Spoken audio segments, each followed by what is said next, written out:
Now we have our triangle mesh, and it's got some pretty textures on it. And what we want to do next is we want to shed some light on this triangle mesh. Here's a light. This is my attempt at drawing a light. And in order for this is the light vector. This is the vector that the light's coming in on. And in order for us to do the lighting calculations, we will need to have some surface normals. Which, why we need that is a concept I'll explain in a later video. But for now, we're just going to work on generating these surface normals. A little bit of review. If you have a triangle, okay, and it has points A, B, and C, A, B, C. How do we generate the surface normal for the triangle? Well, we'll take this vector AC and we'll cross product with this vector BC.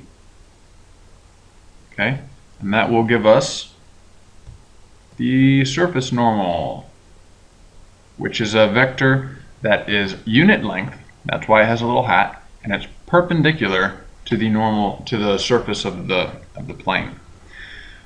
But we're not quite done yet, because this will only give us a vector n that's not unit length. So in order to get n hat, we have to say n divided by length of n. And I go over that in some previous videos. So if this stuff is losing you, there'll be some links here to review that stuff. Now, each vertex, because remember, when we create our list of triangles, we're giving them vertex, and all our properties are stored in the vertex. So here's our vertex. Vertex. Oh my god, that wasn't an X. So all the data is stored in the vertex. So far we have position. We have X, Y, and Z position. And we have texture coordinates, U and V, remembering that U and V is just like X, Y, and Z. It's just a coordinate, except it's, why did I write X? U and V. It's just like a coordinate, except it's called something different. So instead of X and Y, it's U and V. And now we're adding something new. We're adding the normal. X, Y, and Z. That being the X, Y, and Z of a unit length vector.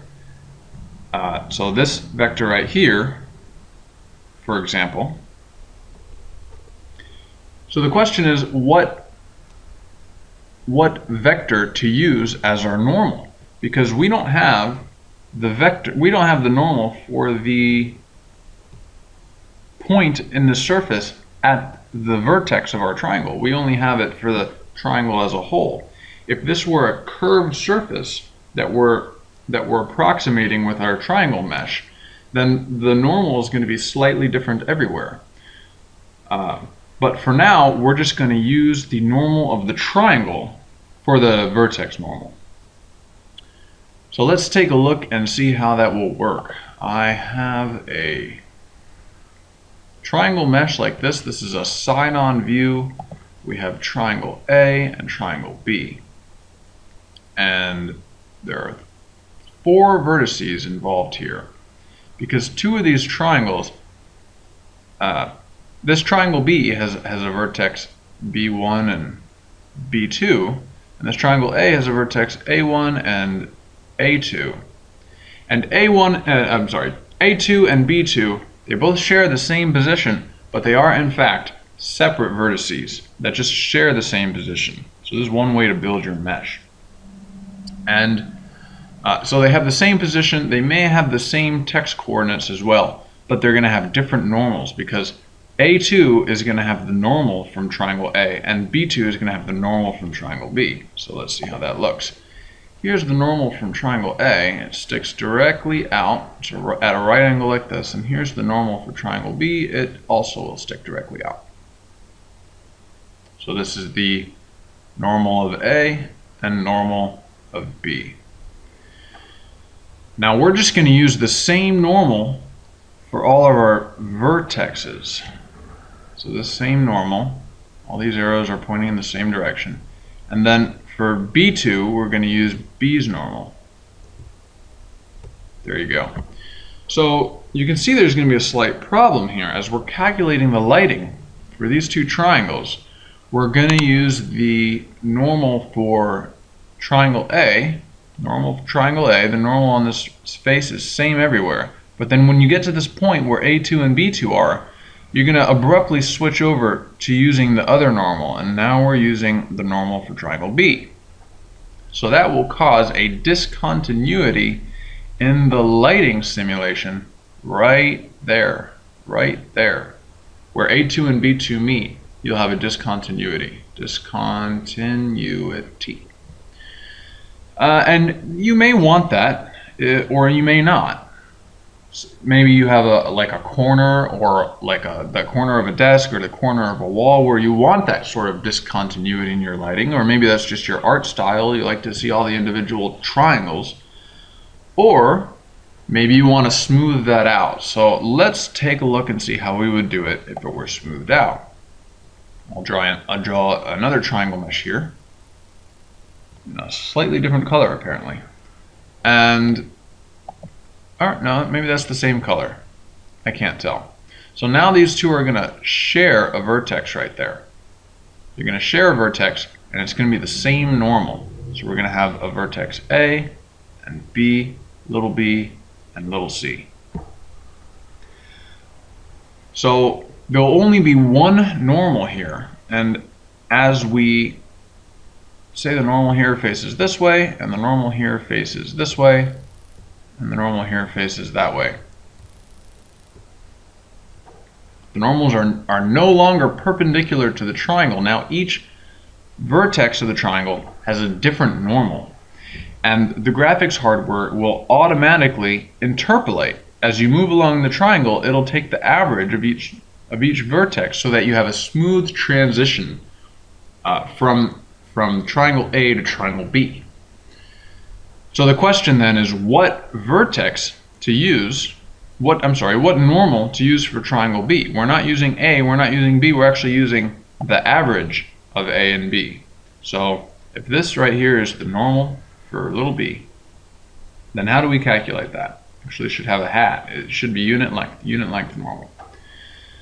So first we just take the average of A and B, which is exactly, you can take an average of A and B the same way as you would take the average of a regular number.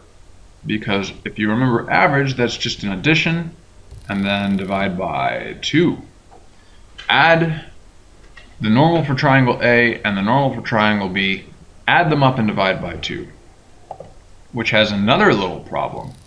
Let's do this vector addition and see what we get. Let's say these are 2 unit length vectors, A and B, and we add them together and divide by 2. So we take an average, we're going to get a vector like that, which is, you can see it's shorter. The average vector between A and B is, even though A and B are both unit length, the average vector is going to be a little bit shorter. It's going to be shorter than unit length. So again, we have to normalize it. So n hat, lowercase b, is just, we're doing this normalization step again. There we go. So now we have the, so this right here is what would go there. Right there. So good, now we're going to have a smooth transition, and we're approximating the surface of our model really well. So we have 2 different ways of doing this. Let's go in the code and see how both of them work. So you can see I've added a bunch of stuff to our mesh, and it's getting pretty messy now. So I'm not going to worry about explaining all this stuff, because usually there'll be some kind of engine or some kind of tool that will do all this for you. We don't want to worry about details like that. What we want to worry about is generating normals, because that's the math. So let's do that. Frant. What the hell is frant? Why did I write that? So here we're generating the average between these 2 vectors. Actually, let me take a step back and explain how I got these vectors.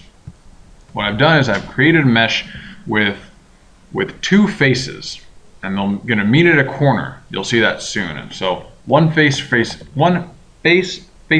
front and one face faces side, and these are going to be the normals for the front and the side. And so we have to take the average of the front face and the side face to get the normals for the vertices that lie on the corner between them. And so that is what we've done right there. And below I've done all the code for that, which we're not going to go over because it's super boring. We're just going to build this and run it.